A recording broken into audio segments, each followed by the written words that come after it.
May it please the Court, I'm Billie Jan Goldstein, Assistant Public Defender on behalf of K.A. This is a case where the... Would you like to reserve some time for rebuttal? I'll reserve 1 minute for rebuttal. This is a case where the trial judge very much wanted to consider mental health evidence, but felt that the court's hands were tied because of the Chestnut case. I was not able to find any cases applying Chestnut in the juvenile justice system, but I think even if this Doesn't there have to be some, quote, mental illness which affects the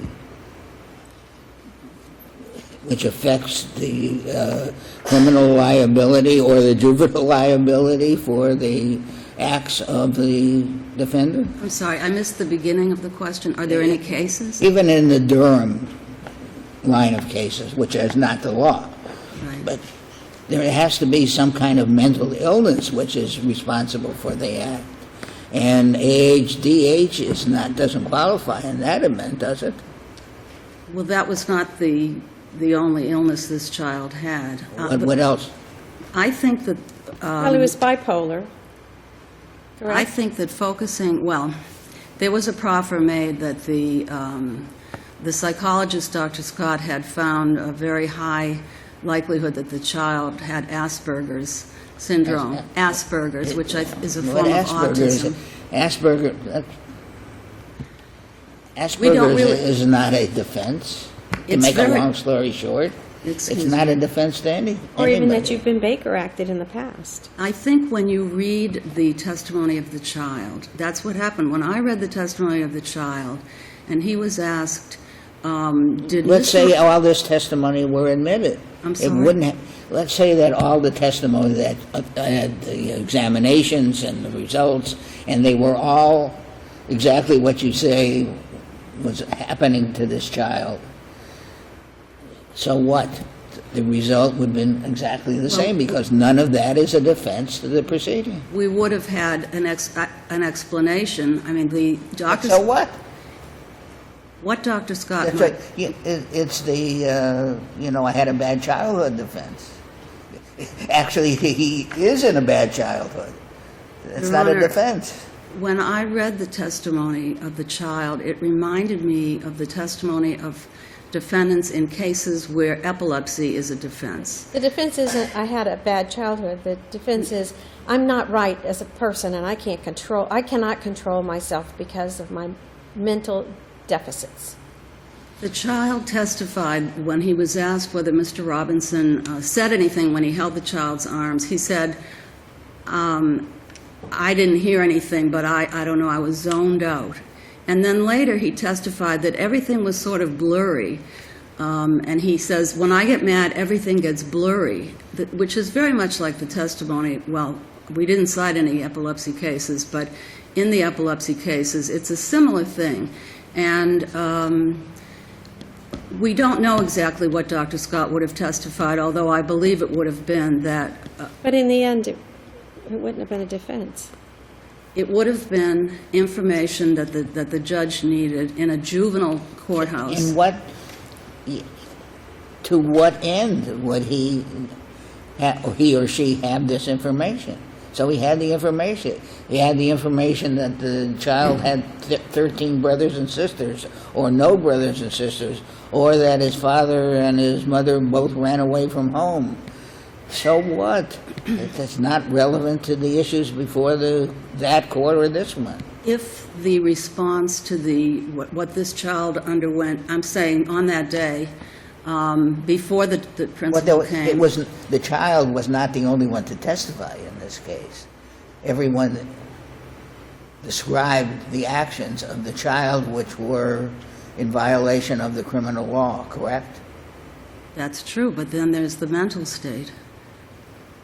And if he were epileptic, there wouldn't be a question, because there would be testimony about epilepsy, which the judge would understand, similar to what would be here, except it didn't happen, so I can't proffer the whole extent of what would have been said. But if a child is touched and held in a headlock reacts in a way where he zones out and things get blurry and he can't hear and he just reacts. He testified to all that.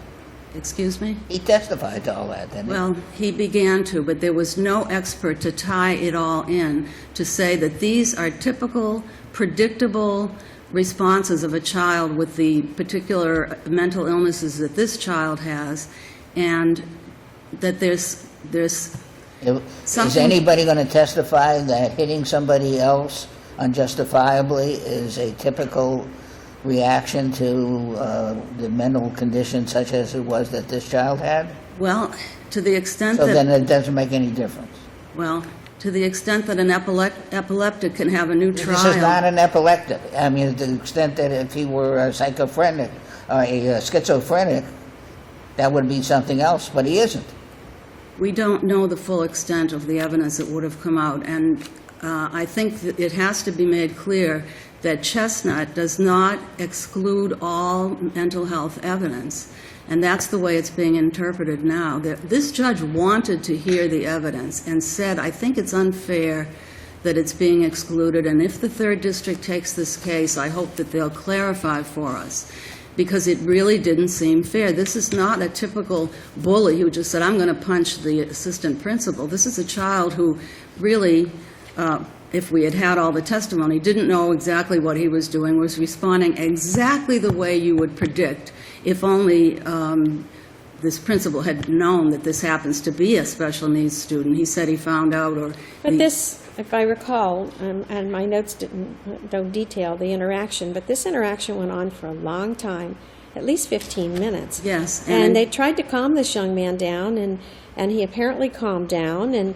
they got the initial interaction wasn't what brings these charges about. It's the fact that they calmed him down and got him all calmed down, and he said, okay, I'm fine, I think this is correct. Everything's okay, I'm cool with this, you can let me go. I don't think there was testimony that he said anything. But it was like he was calmed, and it was sort of a sucker punch. The principal said that the child pretended to calm down. I don't know how an agitated child responds. I mean, whether he just gave up. But the fact that he struggled viciously and violently and consistently for 15 minutes shows you, I mean, this was not a child who was acting logically, who knew what he was doing. He was acting under the influence or without the influence of medication that would have helped him. He was acting under the influence of whatever mental health issues he had. The judge wanted to hear about it, and there's no reason in juvenile court that a judge cannot consider evidence like this. They do it all the time. The evidence was submitted, I thought, to undercut the idea that the kid had a specific intent to do the battery.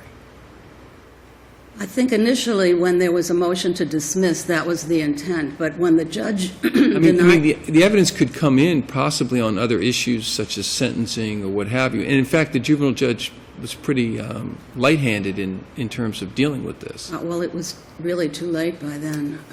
But I thought the whole purpose of the evidence was being admitted was to say there was no specific intent to commit a battery because of the mental illness. And that's where I think the rub is. But that is different than arguing that there's a reduced capacity to form, like the defendant in Chestnut. Like the epileptic doesn't have specific intent to batter someone if their arm jerks and it hits someone.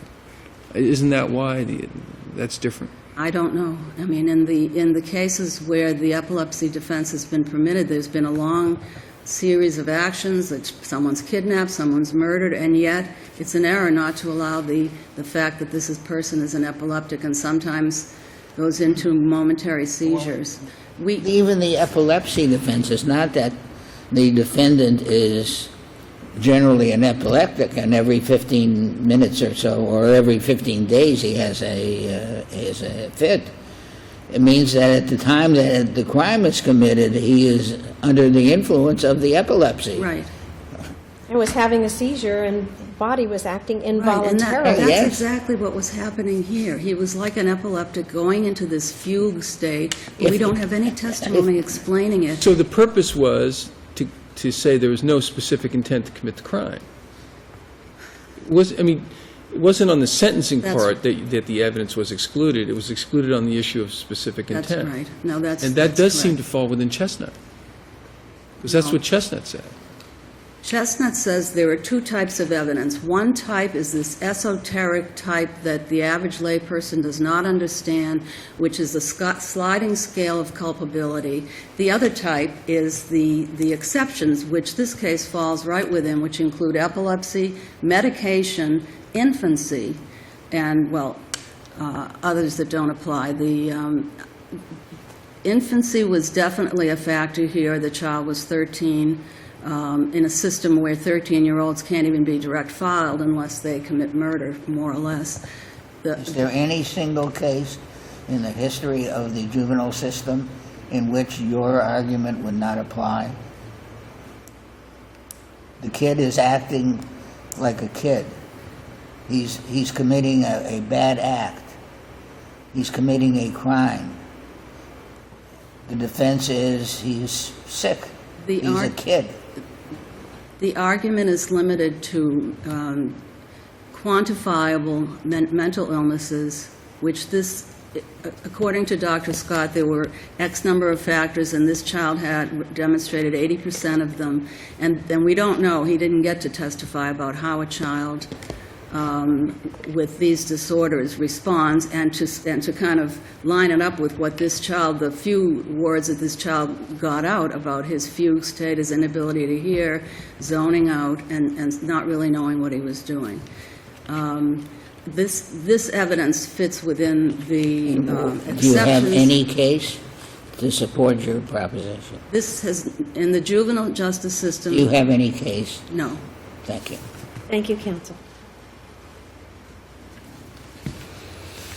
Good morning, may it please the court. Assistant Attorney General Nicole San on behalf of the state of Florida. This is the exact evidence that Chestnut said was not admissible in a case absent an insanity plea. There's many cases, it's not only Chestnut, it's the entire progeny of all the cases from the Florida Supreme Court and the District Court of Appeals that have found that this type of evidence is inadmissible.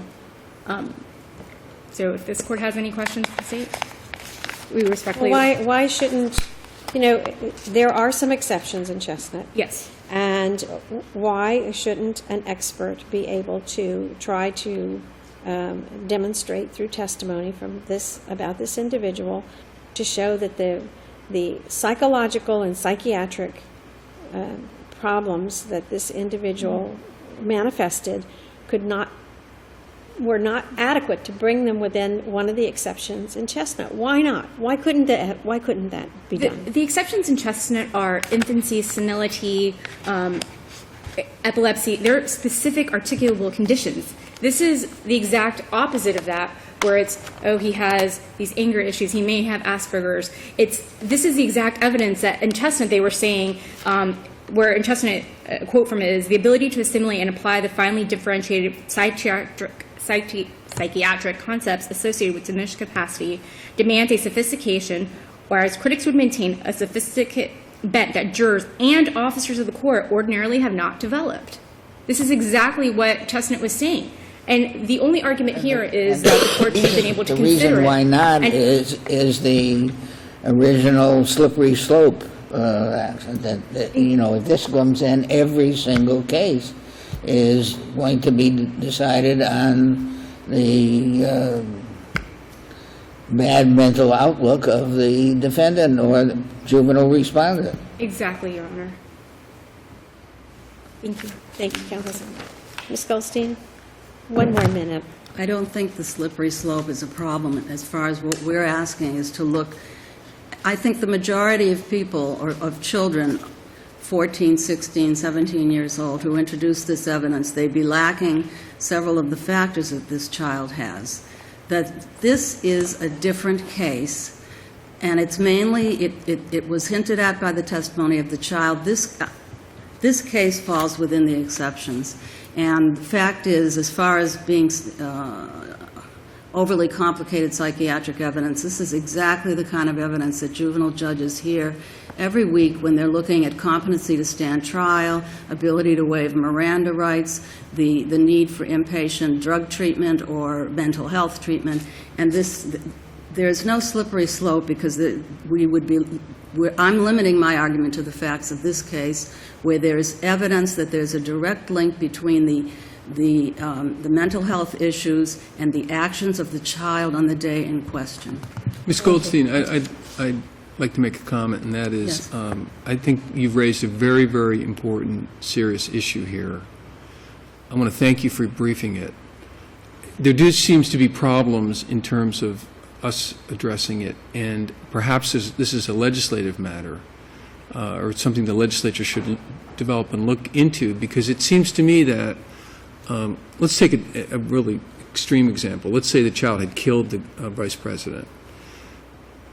If there was going to be some, undermining of specific intent because of the mental conditions, which you make a kind of persuasive argument in that regard, you still have to deal with the fact that there would have to be some special treatment for the perpetrator, for the child who committed the murder, or in this sense, the battery. And by the way, I think that would probably end up looking like the juvenile justice system.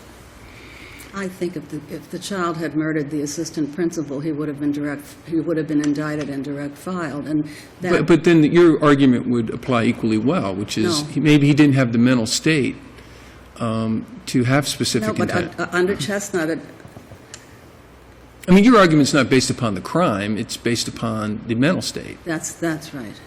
and it would apply equally to any crime, I guess. I mean, I'm not trying to make your argument for you. I think the difference is within the juvenile justice system, as soon as the child was arrested and brought to the JAC, the Juvenile Assessment Center, his mental health would have been assessed, his needs would have been assessed, they would have started finding resources in the community, and